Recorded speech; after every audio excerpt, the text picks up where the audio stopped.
Hello and welcome here from our studio. My name is Christian Spannig. Today I'm co-hosting this issue of the CTP Partnership magazine. We want to show you what tips and advice practitioners from transnational projects have for those who want to be part of the CTP partnership. We will introduce you to a company that demonstrates and has proven how successful innovation works. And that works in the same way as the design of the CTP partnership.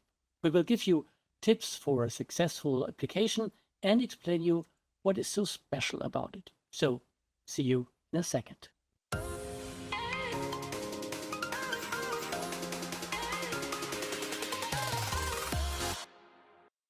So, before we get started, I would like to ask my colleague Michael to join us here. As always, he's on the road for a CT partnership.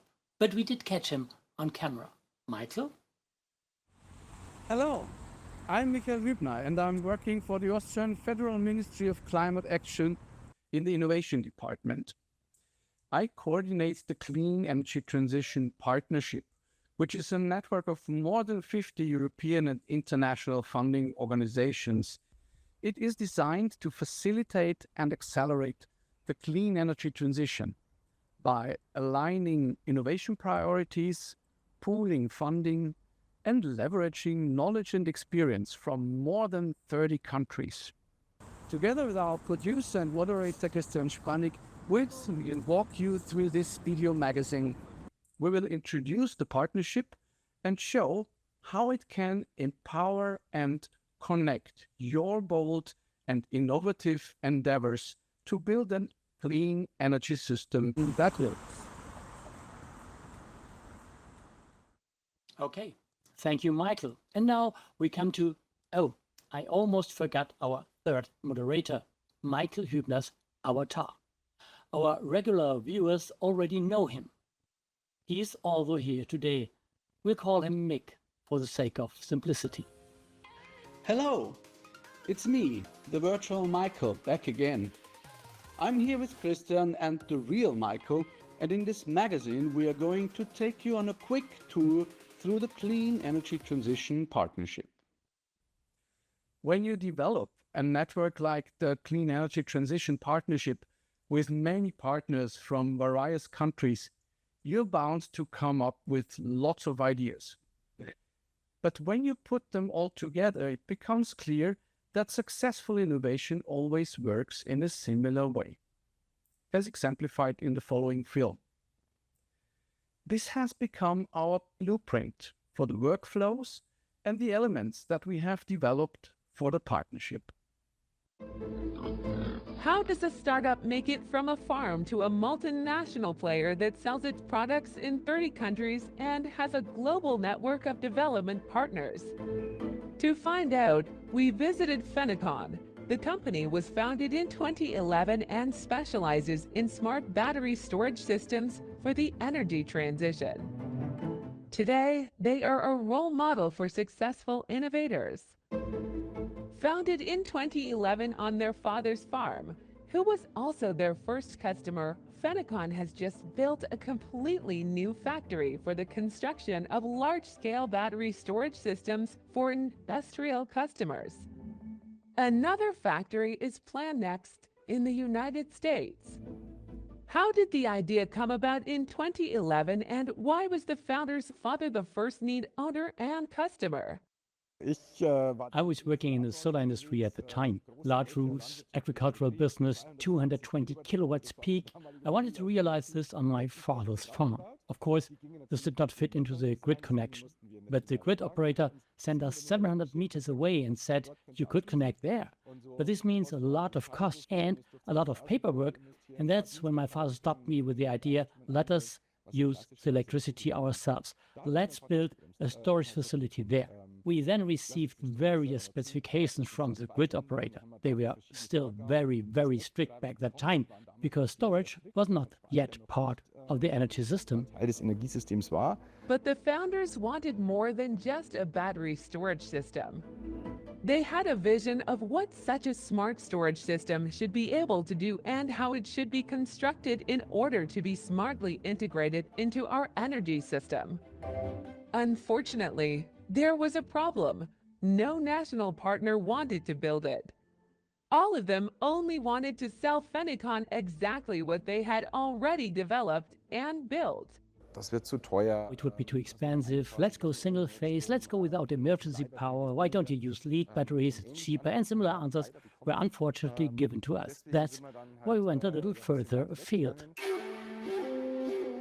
We went a little further. In this case, that meant looking for a transnational partner. And he already had an idea. Ich hatte das Glück, mein Praktikum während dem I was lucky enough to spend my internship in China during my studies. I was already working in the electric bus industry back then, so I discovered BYD there. They were almost unknown at the time, and I just went there. I realized that the Chinese, especially BYD, were already further ahead. Future energy village, electric car on the doorstep, 400 kilometers range, PV system on the roof, storage, energy management that connected everything. Well, we were naive enough to believe that it would all work together in this combination. In fact, it didn't. Das tat es de facto nicht. So they started developing their own software that could be better adapted to a smart energy system.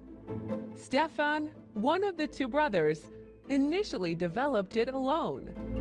Then he decided to make the project an open source project because he already had experience with this. Ist irgendwann in die At some point, he went into the open source world, went to India, worked for Linux there, and simply gained a lot of positive experience, what it can lead to when a large community works on one project. But what about the risk of sharing your knowledge and ideas with many others in this way? Wir haben auf jeden Fall am Ende mehr zurückgekriegt. Als Beispiel We definitely got more back in the end. For example, we see via the OpenEMS platform that our solution is being used somewhere in Central Africa. And 6 months or a year later, they have suddenly developed something else, like, hey, we can integrate this generator and the water pump here for our irrigation systems. And because we've done that, we make it available to the community again. And suddenly, you have more solutions. So we've had very good experiences always in the end. wir haben da immer im zweiten Schritt sehr gute Erfahrungen gemacht. There is still a lot to tell about the years since the company was founded in 2011, from the flood of the century that not only hit Bavaria, but also the company headquarters. About the idea of not having new batteries built for large storage systems, but instead using car batteries that were surplus to requirements. But we'll leave that for another time.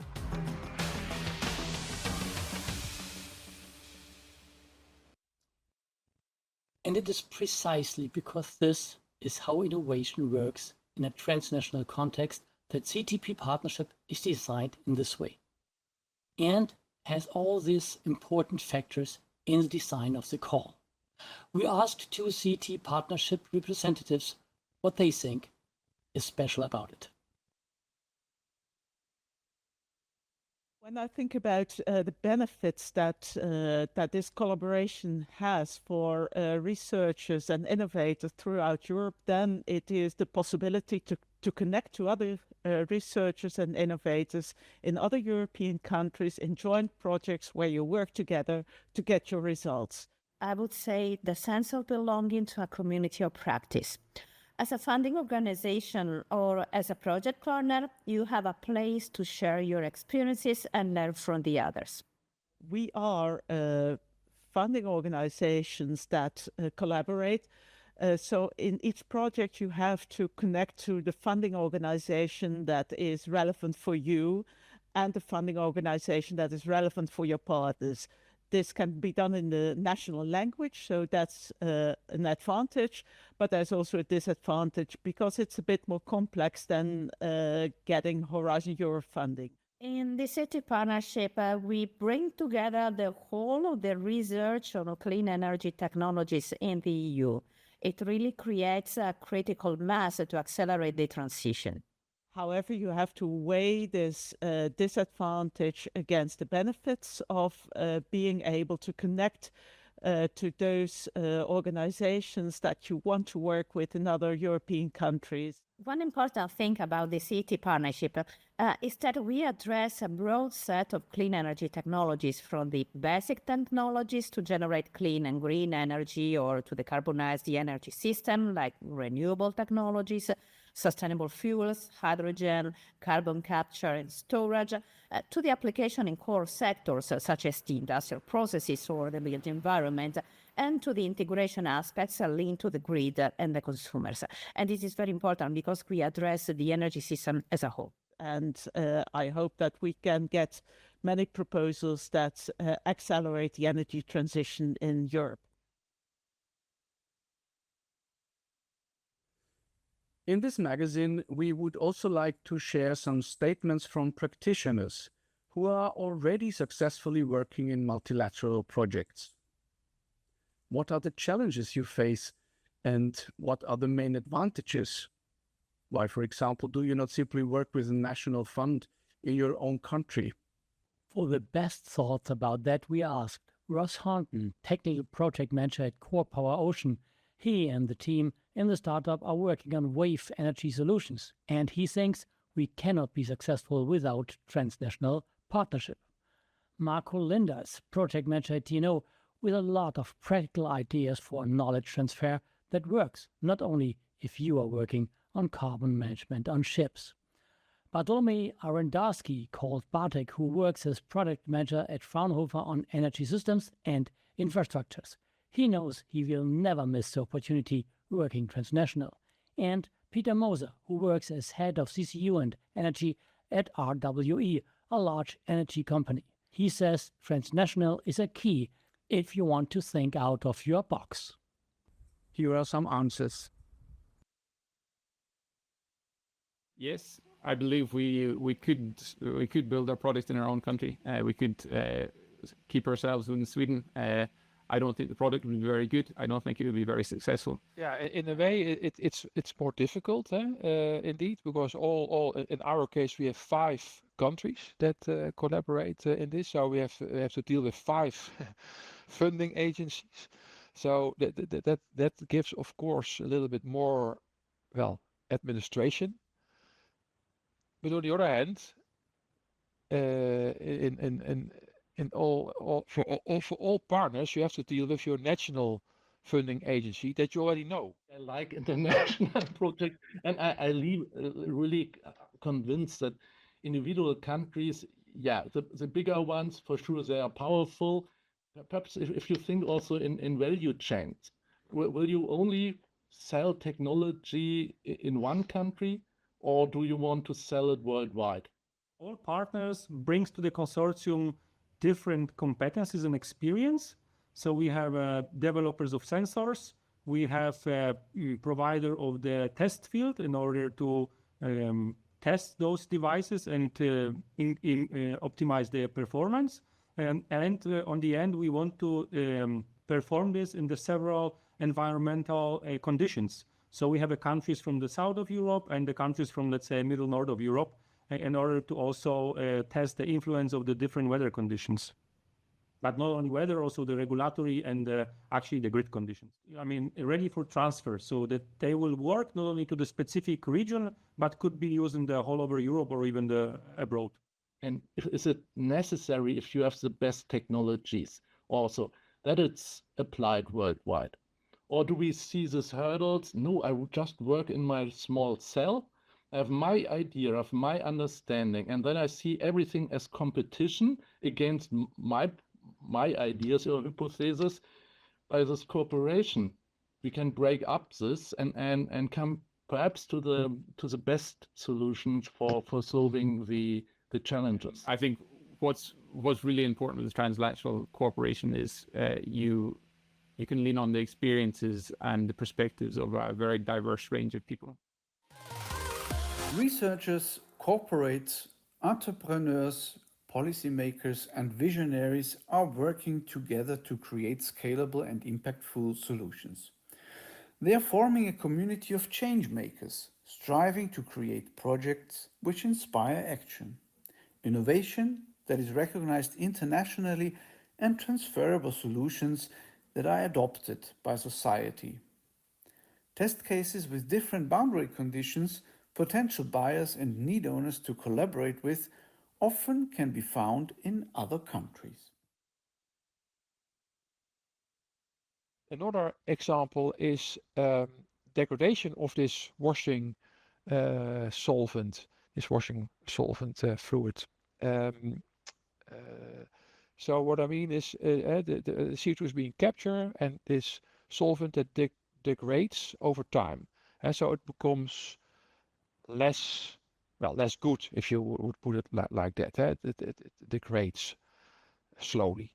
And we have found in the United States, in the Los Alamos National Laboratory, we found a partner that is able to investigate in much more detail what kind of degradation products are there, where are they coming from, and yeah, how can you prevent degradation? And yeah, and for our campaigns that we do on board the ships, we really want to follow how this degradation process develops. Yeah, and then to see, of course, how you can prevent that, or to improve on the solvent lifetime.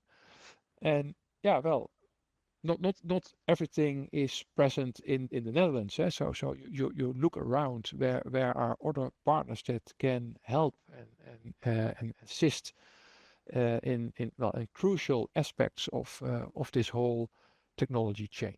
As I mentioned, we've worked historically a lot in international projects, generally publicly funded, and so one good example right now is finishing. It's called the Valid project, where we've looked at developing a methodology for hybrid testing. That was a European funded project, working with partners in Sweden, in Denmark, in Spain, in Austria.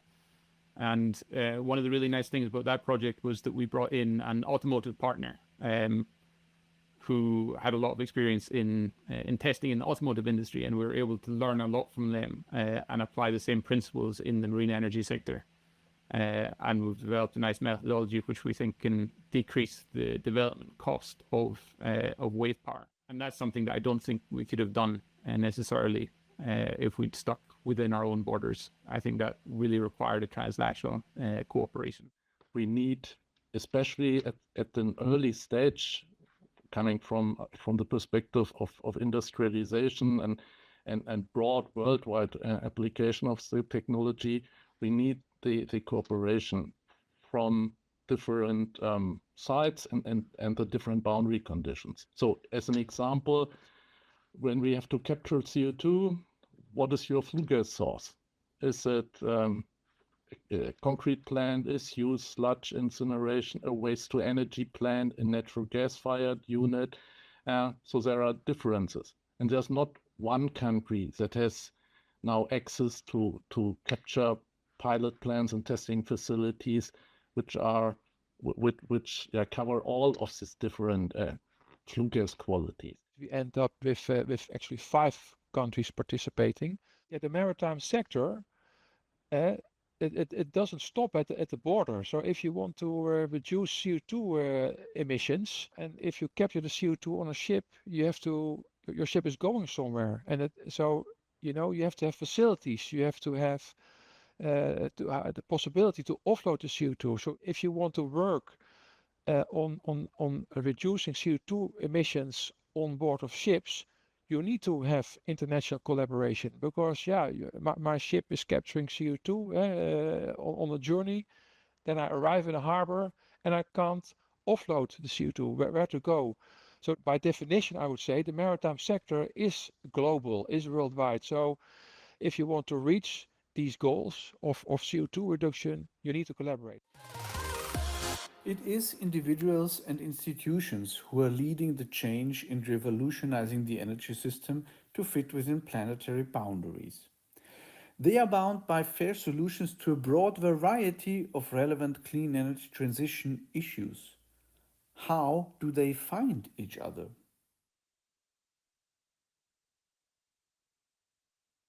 I mean, we make a matchmaking and on the platform, and one of the reasons was also that the initiative aims to have at least 3 partners, international partners, and since we already let's say know the partners from the other activities from previous projects, we thought there is a good idea to create this consortium, and of course that probably we will find also some other partners across the Europe or even in Germany. but we were, let's say, we knew each other, and that's why we want to set up this project.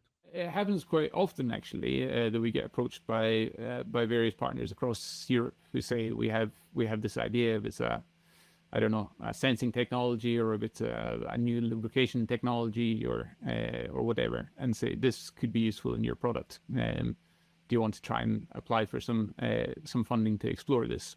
And that's very nice to see. And I think that's been something that has been made possible by the years of R&D that we've done, and the way that we've worked. I think we've been quite successful in applying for funding, and we've been very dedicated to the R&D side of things, as I think we have to be in this new field.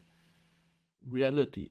We always say it must work under all weather conditions. If it's outside 35 degrees Celsius or -5 degrees, it must run. And we need a robust and reliable technology. And that's also then, I have to say, quite easy for us to become a partner in this project, because research institutes or smaller companies which have a good idea, they need especially this testing in the real world to bring forward the technology next to implementation and accelerated deployment. We have a testing facility which is worldwide unique, because we have 24/7 long-time operation. So we are testing a new benchmark solvent, named CESAR1, in 2 of these international research projects for, meanwhile, 42,000 operating hours. So this is out of the range of any other testing facility. And this is very interesting now for the colleagues working on solvent degradation or corrosion, or all the aspects of operational issues that might occur. We have a network. Total Energies has a network. So you think, okay, what is important in our proposal? That is, for example, the regulatory framework that needs to be in place for this capture technology on a ship. There are all kinds of regulations and safety issues related to that.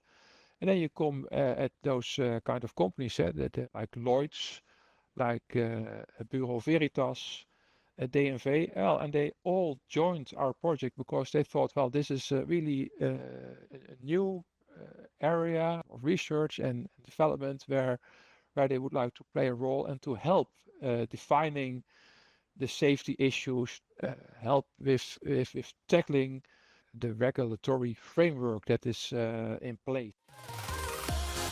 The evidence is clear. Research and innovation activities demonstrate how the transition can be achieved.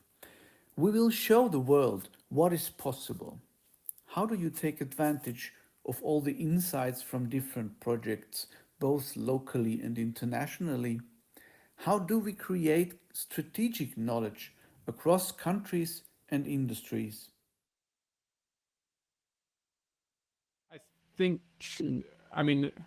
it's always a balance in R&D projects, especially when they're publicly funded and you're working with other partners. The balance between IP and knowledge sharing is always an issue.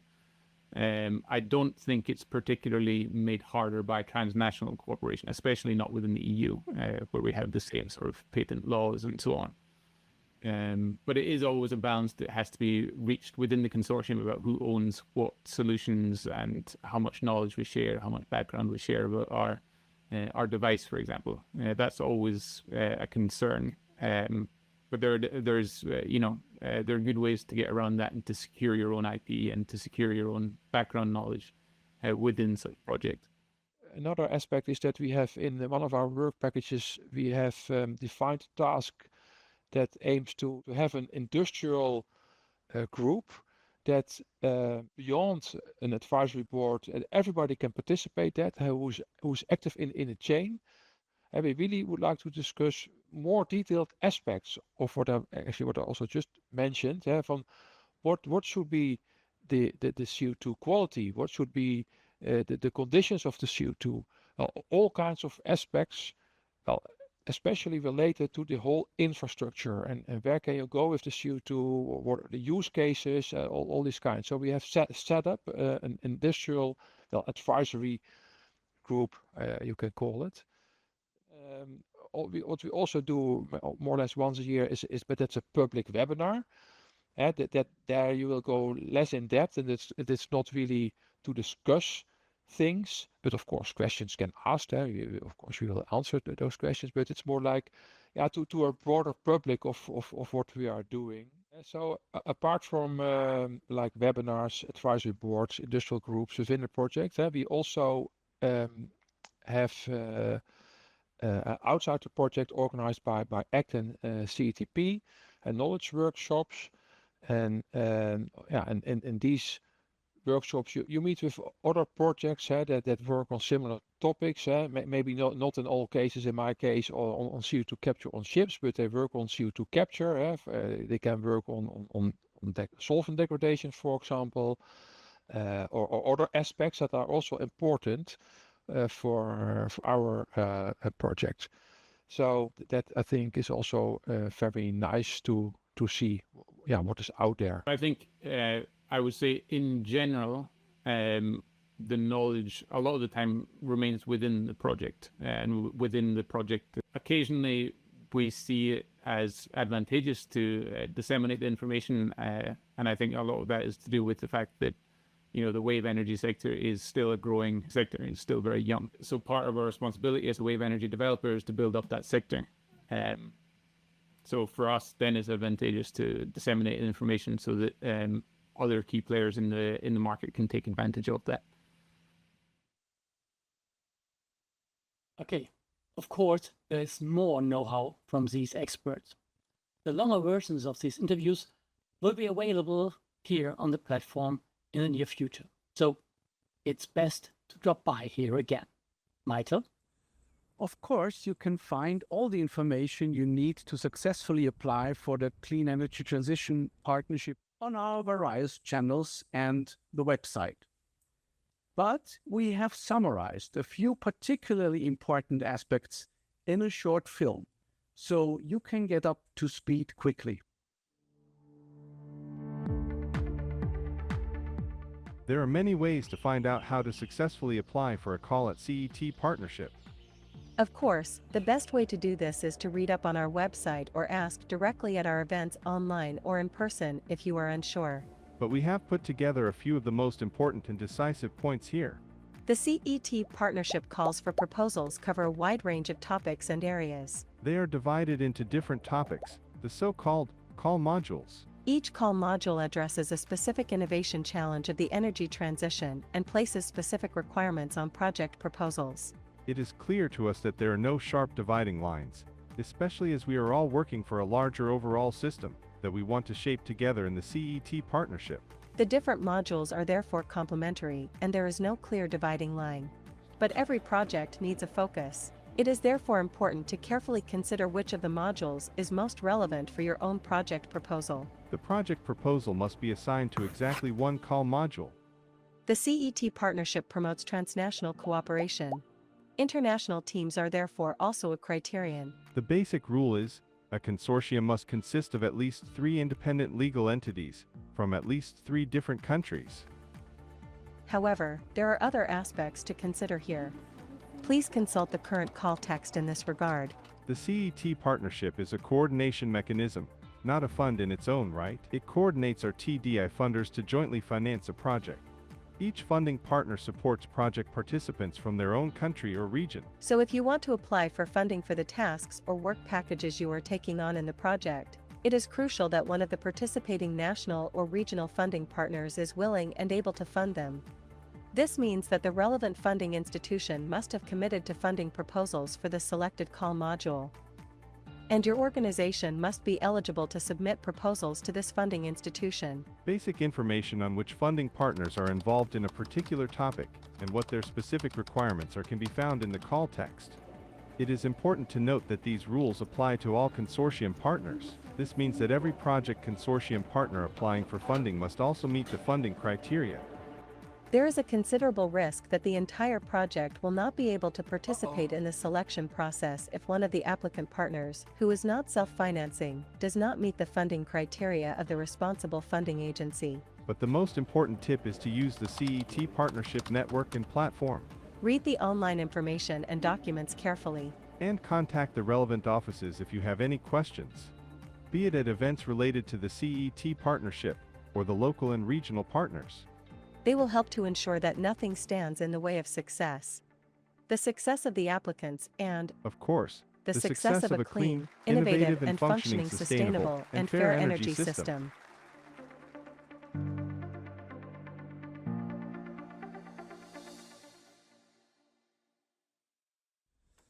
We hope that this collection of information, practical examples and basics will help you to get engaged. Building an effective transnational innovation community to drive the transition to clean energy. Thanks for tuning in. That was our CET Partnership magazine. Hope to see you again soon. So that's it for our magazine this time. But the event continues and still has lots of information and answers to your questions. That's why I'm not saying goodbye for now, but suggest that everyone switches to the sessions in B2Match, because there, as you can see in the agenda, things are just getting started. We wish you every success with the CET partnership and good networking.